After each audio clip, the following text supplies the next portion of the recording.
8900 சத்துணவு சமையலர்கள் நியமிக்கும் பணிகள் 1 மாதத்திற்குள் தொடங்கும் என்று அமைச்சர் கீதா ஜீவன் தெரிவித்துள்ளார்.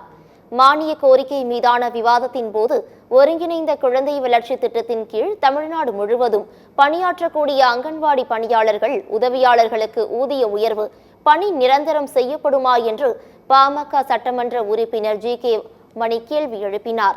அதற்கு பதிலளித்து பேசிய அமைச்சர் கீதா ஜீவன், 7900 அங்கன்வாடிகளில் குழந்தைகள் வளர்ச்சி திட்டத்தின் கீழ் பணியாளர்களை எடுப்பதற்கு அரசாணை பிறப்பிக்கப்பட்டுள்ளது என்றும், சத்துணவு சமையலர்களை எடுக்கவும் அரசாணை பிறப்பிக்கப்பட்டுள்ளதாக கூறினார்.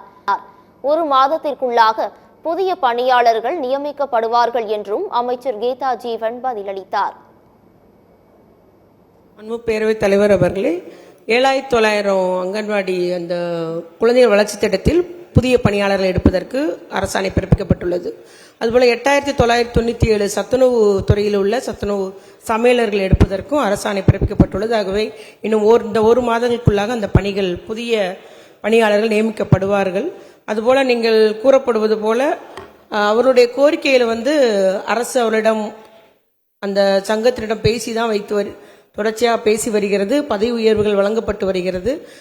மற்ற கோரிக்கையை பொறுத்த வரைக்கும் அரசு